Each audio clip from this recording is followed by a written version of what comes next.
कक्षा 10वीं के सभी छात्रों का मैं भागवत कदम तहे दिल से स्वागत करता हूं। बच्चों, आज हम संचयन भाग 2 का पाठ हरिहर काका इस पाठ के प्रश्नोत्तर हम आज देखेंगे। तो सबसे पहला प्रश्न है, कथावाचक और हरिहर काका के बीच क्या संबंध है और इसके क्या कारण हैं? उत्तर है, कथावाचक और हरिहर के बीच मधुर, आत्मीय और गहरे संबंध है। इस संबंध के मुख्य कारण थे कथावाचक और हरिहर काका का पड़ोसी होना।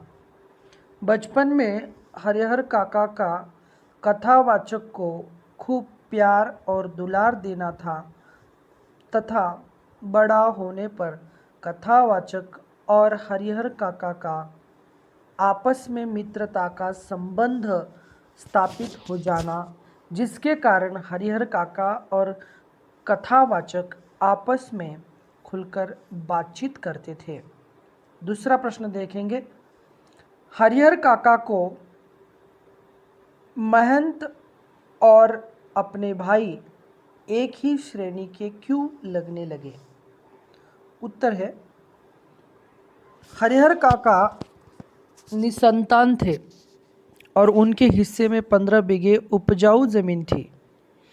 महंत और भाई दोनों का उद्देश्य हरिहर काका की इसी उपजाऊ 15 बीघे जमीन को अपने कब्जे में करना था।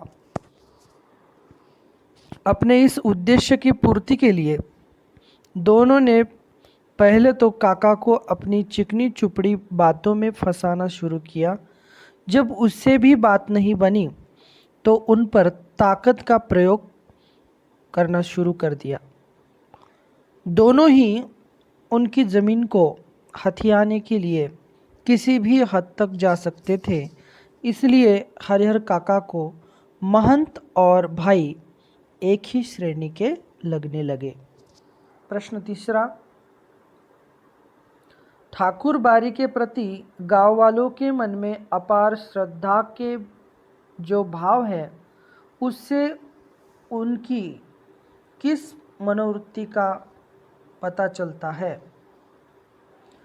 उत्तर है, ठाकुर बारी के प्रति गांव वालों के मन में जो अपार श्रद्धा के भाव थे, उनसे गांव वालों की ठाकुर जी के प्रति अगाध विश्वास, भक्ति भावना, ईश्वर में आस्तिकता और एक प्रकार की अंधश्रद्धा जैसी मनोवृत्तियों का पता चलता है, क्योंकि गांव वाले अपनी हर छोटी बड़ी सफलता का श्रेय ठाकुर बारी को ही देते थे। प्रश्न चौथा, अनपढ़ होते हुए भी हरिहर काका दुनिया की बेहतर समझ रखते हैं। कहानी के आधार पर स्पष्ट कीजिए। उत्तर है, हरिहर काका अनपढ़ थे, फिर भी उन्हें दुनियादारी की बेहद समझ थी। वे यह जानते थे कि जब तक ज़मीन उनके पास है तब तक सभी उनका आदर करेंगे। उनके भाई लोग उनसे ज़बरदस्ती ज़मीन अपने नाम कराने के लिए डराते थे, तो उन्हें गांव में दिखावा करके ज़मीन हथियाने वालों की याद आती थी। काका ने उन्हें नारकीय जीवन जीते देखा था, इसलिए उन्होंने ठान लिया था, चाहे महंत उकसाए चाहे भाई दिखावा करे, वह ज़मीन किसी को भी नहीं देंगे। इन बातों से स्पष्ट होता है कि काका अनपढ़ होते हुए भी दुनियादारी की बेहतर समझ रखते थे। प्रश्न पांचवा है, हरिहर काका को जबरन उठा ले जाने वाले कौन थे? उन्होंने उनके साथ कैसा बर्ताव किया? तो उत्तर है, हरिहर काका को जबरन उठाने वाले महंत आदमी थे। वे रात के समय हथियारों से लैस होकर हैं और हरिहर काका को ठाकुर बारी उठाकर ले जाते हैं। वहाँ उनके साथ बड़ा ही दुर्व्यवहार किया जाता है। उन्हें समझा बुझाकर और न मानने पर डरा धमकाकर सादे कागजों पर अंगूठे का निशान लिए जाते हैं। उसके बाद उनके मुंह में कपड़ा ठूंसकर उन्हें अनाज के गोदाम में बंद कर दिया जाता है। प्रश्न संख्या 6। हरिहर काका के मामले में गांव वालों की क्या राय थी और उसके क्या कारण थे? उत्तर है, हरिहर काका के मामले में गांव के लोग दो पक्षों में बढ़ गए थे। कुछ लोग महंत की तरफ थे जो चाहते थे कि हरिहर काका अपनी ज़मीन धर्म के नाम पर ठाकुर बारी को दे दे ताकि उन्हें सुख आराम मिले, मृत्यु के बाद मोक्ष यश मिले। यह सोच उनके धार्मिक प्रवृत्ति और ठाकुर बारी से मिलने वाले स्वादिष्ट प्रसाद के कारण थी। लेकिन दूसरे पक्ष के लोग जो कि प्रगतिशील विचारों वाले थे, उनका मानना था कि काका को वह ज़मीन परिवार वालों को दे देनी चाहिए। उनका कहना था इससे उनके परिवार का पेट भरेगा, मंदिर को ज़मीन देना अन्याय होगा। इस तरह दोनों पक्ष अपने अपने हिसाब से सोच रहे थे, परंतु हरिहर काका के बारे में कोई नहीं सोच रहा था। इन बातों का एक और भी कारण यह था कि काका विधुर थे और उनके कोई संतान भी नहीं थी। 7वां प्रश्न, कहानी के आधार पर स्पष्ट कीजिए कि लेखक ने यह क्यों कहा, अज्ञान की स्थिति में ही मनुष्य मृत्यु से डरते हैं। ज्ञान होने के बाद तो आदमी आवश्यकता पड़ने पर मृत्यु को वरण करने के लिए तैयार हो जाता है। उत्तर है, हरिहर काका को जब अपने भाइयों और महंत की असलियत पता चली और उन्हें समझ में आ गया कि सब लोग उनकी ज़मीन जायदाद के पीछे पड़े हैं, तो उन्हें वे सभी लोग याद आ गए जिन्होंने परिवार वालों के मोह माया में फंसकर अपनी ज़मीन उनके नाम कर दी और मृत्यु तक तिल तिल करके मरते रहे,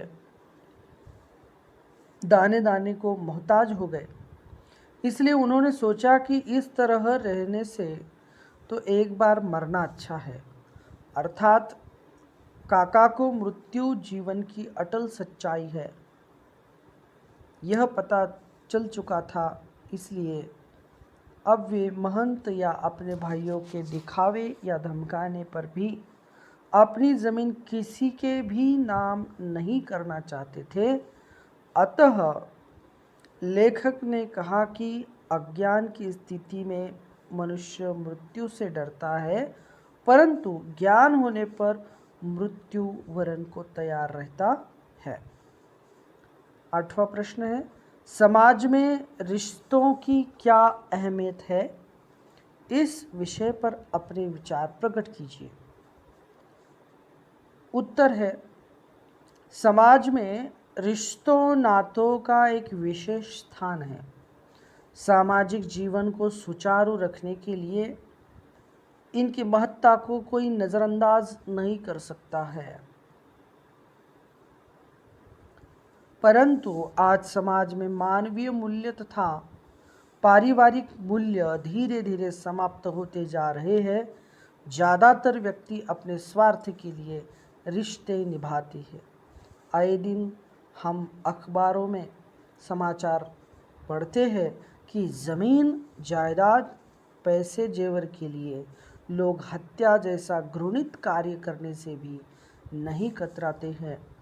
इसलिए तो कहानी के हरिहर काका जैसे लोगों को अपने खून के रिश्तेदारों से बचने के लिए पुलिस की आवश्यकता पड़ती है। क्योंकि जब रिश्तों पर स्वार्थ का रंग चढ़ जाता है तो सारे रिश्ते बेमानी हो जाते हैं। 9वां प्रश्न है, यदि आपके आसपास हरिहर काका जैसी हालत में कोई हो तो आप उसकी किस प्रकार मदद करेंगे? 9वां प्रश्न, उसका उत्तर है, यदि हमारे आसपास हरिहर काका जैसी हालत में कोई हो तो हम उसकी हर संभव सहायता करने का प्रयास करेंगे। सबसे पहले तो हम अनुभवी और बुजुर्गों को साथ लेकर उन्हें यह एहसास दिलाएंगे कि वे अकेले नहीं हैं। समाज उनके साथ मजबूती से खड़ा है। उनके परिवार को समझाने का प्रयास करेंगे। स्वयंसेवी संस्था से मिलकर भी उनकी समस्या को सुलझाने का प्रयास करेंगे। इस पर भी यदि समस्या नहीं सुलझी है तो हम पुलिस और मीडिया की सहायता लेने से भी नहीं कतराएंगे। 10वां प्रश्न है, हरिहर काका के गांव में यदि मीडिया की पहुंच होती तो उनकी क्या स्थिति होती? अपने शब्दों में लिखिए। 10वें प्रश्न का उत्तर है, हरिहर काका की बात मीडिया तक पहुंच जाती तो जो दुखी और एकाकी जीवन बिता रहे थे वह उन्हें मीडिया के हस्तक्षेप से न बिताना पड़ता। वे अपने पर हुए अत्याचार लोगों को न केवल बताकर भयमुक्त हो जाते बल्कि उनके कारण कई और लोग भी जागरूक हो जाते। साथ ही मीडिया वहां पहुंचकर सबकी पोल खोल देती। महंत व भाइयों का पर्दाफाश हो जाता। अपहरण, धमकाने और जबरन अंगूठा लगवाने के अपराध में उन्हें जेल हो जाती। मीडिया उन्हें स्वतंत्र और भयमुक्त जीवन की उचित व्यवस्था भी करवा देती। तो इस प्रकार हरिहर काका इस पाठ के प्रश्नोत्तर समाप्त हो जाते हैं बच्चों। बहुत बहुत धन्यवाद।